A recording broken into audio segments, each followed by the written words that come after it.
เจ้าก่อนอื่นขอเฮียนการนำผักลัดพนักงานทหารตำรวจนักธุรกิจผู้ประกอบการตลอดฮอดพ่อแม่ประชาชนที่นับถือและฮักแพงข้าพเจ้าต่างหน้าให้แก่คณะพรรคคณะกรรมการปกครองแขวงไซสมบูรณ์ในนามประธานคณะกรรมการคุ้มครองภัยพิบัติขั้นแขวงขอแถลงข่าวเกี่ยวกับภารกิจการค้นหาผู้ประสบภัยที่ติดค้างอยู่ในถ้ำเขตบ้านพันไซ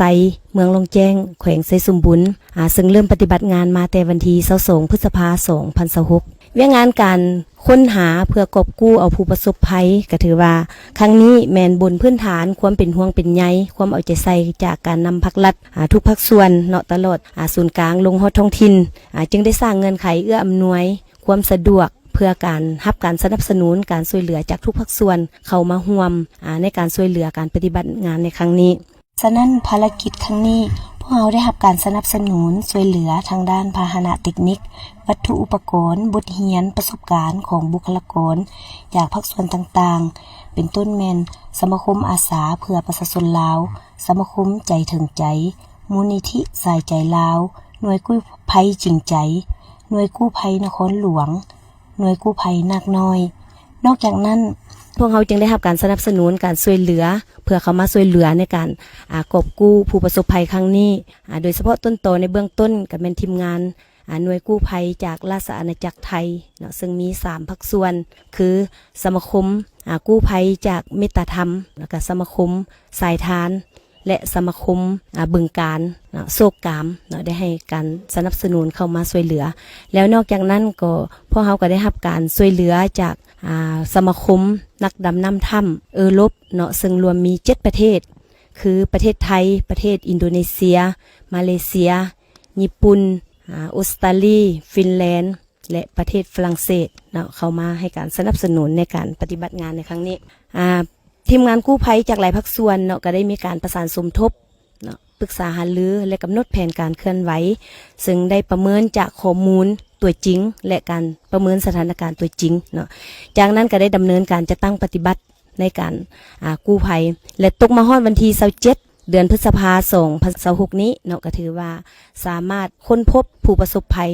ได้5 คนเนาะและปัจจุบันก็ถือว่าได้เอามาดำเนินการรักษาฟื้นฟูสุขภาพเป็นปัวสุขภาพและมาฮอดปัจจุบันทั้ง5 คนก็ถือว่าสุขภาพแข็งแรงเป็นปกติ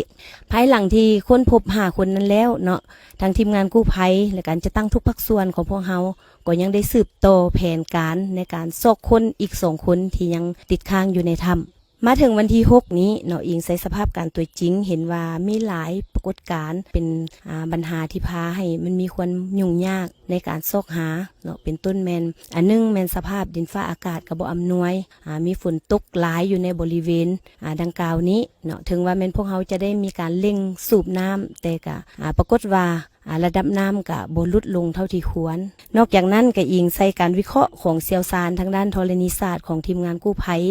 ก็ให้ฮู้ว่าหินผาที่บริเวณปากถ้ำนี่มีท่าเอียงที่จะสุดตัวลงแล้วพร้อมกันนั้นปรากฏมีตะโกนหินทรายและหินอัดตันอยู่บริเวณถ้ำอันนี้ก็เห็นว่าเป็นปัญหาหนึ่งที่อาจเป็นความเสี่ยงในการดำเนินภารกิจการค้นหาต่อไปถึงแม้ว่าทีมกู้ภัยและการจะตั้งทุกภาคส่วนเนาะยังมีความเอาใจใส่มีมนจิตอดทนมีความบุกบืนห้าวหันตัดสินใจสูงแล้วก็ตาม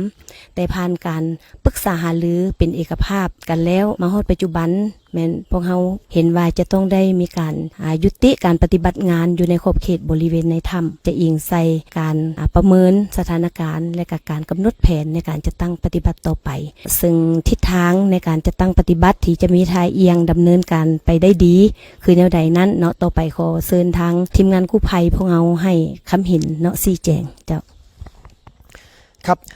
จากการที่เราได้เข้าสำรวจในครั้งหลังนะครับจากที่มีฝนตกชุกนะครับก็พบว่ามีมวลน้ำได้เข้ามาในโถงถ้ำนะครับแล้วก็มีการชะดิน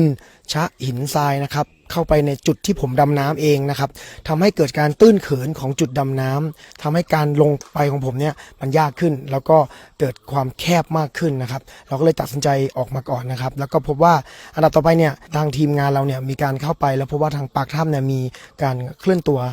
เล็กน้อยของตัวหินนะครับเราก็ได้เชิญผู้เชี่ยวชาญด้านธรณีวิทยานะครับเข้ามาประเมินความปลอดภัยของตัวปากถ้ำซึ่งเป็น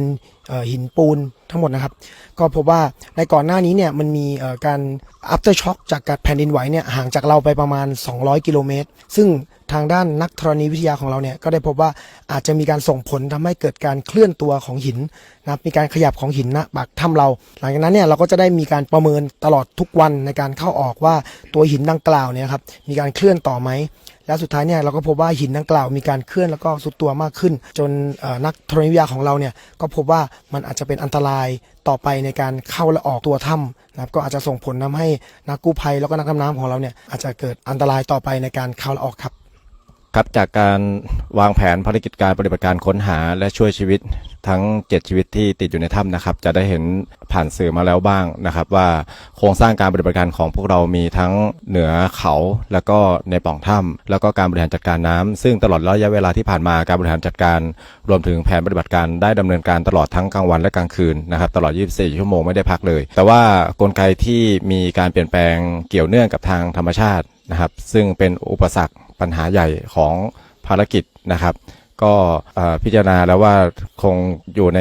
การบริหารจัดการน้ำจะเป็นเรื่องที่เหมาะควรมากกว่าในเวลานี้มากกว่าการที่จะส่งนักกู้ภัยเข้าไปค้นหาและกู้ภัยภายในถ้ำนะครับเพราะว่าอุปสรรคและปัญหาดังกล่าวนั้นเกิดจากธรรมชาติแล้วก็ข้อมูลที่ได้ชี้แจงมาก่อนหน้านี้ครับมีผลเป็นอย่างมากต่อความเสี่ยงของทีมกู้ภัยจึงพิจารณาไม่ส่งทีมกู้ภัยเข้าไปปฏิบัติการภายในโถงถ้ำแต่ขออนุญาตส่งมอบต่อในเรื่องของการบริหารจัดการน้ำเพื่อเพิ่มโอกาสรอดเราไม่ทราบสถานะในสิ่งที่อยู่ข้างในนะครับว่าจะอยู่ในสถานะไหนแต่อย่างน้อยการบริหารจัดการน้ำในช่วงต่อจากนี้ไปน่าจะเป็นโอกาสที่ดีนะครับและก็น่าจะช่วยได้มากกว่านี้นะครับผมเจ้าต่อกับสภาพการปฏิบัติงานเนาะในการค้นหามาฮอดนี้ถือว่าได้ผ่านความพยายามเนาะของทุกภาคส่วนแล้วแนวใดก็ตามข้าพเจ้าต่างหน้าให้แก่การจะตั้งทุกภาคส่วนขอแสดงความเสียใจมายังครอบครัวเนาะโดยเฉพาะเป็น2ครอบครัวที่ยังพวกเฮาบ่ทันสามารถค้นหาได้นั้นเนาะขอให้บรรดาทานจงได้อดทนอดกลั้นต่อกับสถานการณ์ดังกล่าวนี้ต่อไปพวกเฮาการจะตั้งพรรครัฐทุกภาคส่วนตลอดทั้งทีมผู้ช่วยเหลือจากทุกภาคส่วนก็แม่นได้เฮ็ดสุดความสามารถแล้วแต่ก็ยังจะสืบต่อเนาะจะสืบต่อเบิ่งทิศทางในการช่วยเหลืออีกต่อไปฉะนั้นณโอกาสท้ายนี้อีกเทื่อนึงข้าพเจ้าต่างหน้าให้แก่คณะพรรคองค์การปกครองแขวงตลอดทุกการจะตั้งทุกภาคส่วนของแขวงขอแสดงความขอบอกขอบใจเป็นอย่างยิ่งมายังการนำพรรครัฐเนาะที่ได้ให้ทิศชี้นำในการจะตั้งปฏิบัติเวียกงานครั้งนี้มาโดยตลอดขอขอบใจมายังทุกภาคส่วนที่ได้ให้การสนับสนุนทางด้านวัตถุอุปกรณ์ทุนหอนเหือแห้งที่ประกอบส่วนเข้าในการปฏิบัติภารกิจครั้งนี้พิเศษขอแสดงความขอบใจเป็นอย่างยิ่งมายังทีมกู้ภัยของทุกภาคส่วนทั้งภายในและต่างประเทศที่ได้สละสติปัญญาเหือแห้งความสามารถทุกสิ่งทุกอย่างเนาะเข้ามาประกอบส่วนเขาในการดำเนินภารกิจในการค้นหาผู้ประสบภัยของพวกเราครั้งนี้แล้วก็ขออวยใจให้พรมายังทุกๆทานเนาะจงมีสุขภาพพลานามัยที่สมบูรณ์แข็งแรงเฮ็ดสำเร็จหน้าที่เวียกงานตามความมุ่งมั่นปรารถนาของบรรดาทานสำหรับทีมกู้ภัยจากต่างประเทศเนาะก็ขอให้บรรดาทานจงเดินทางกลับคืนประเทศด้วยความสวัสดิภาพขอขอบใจ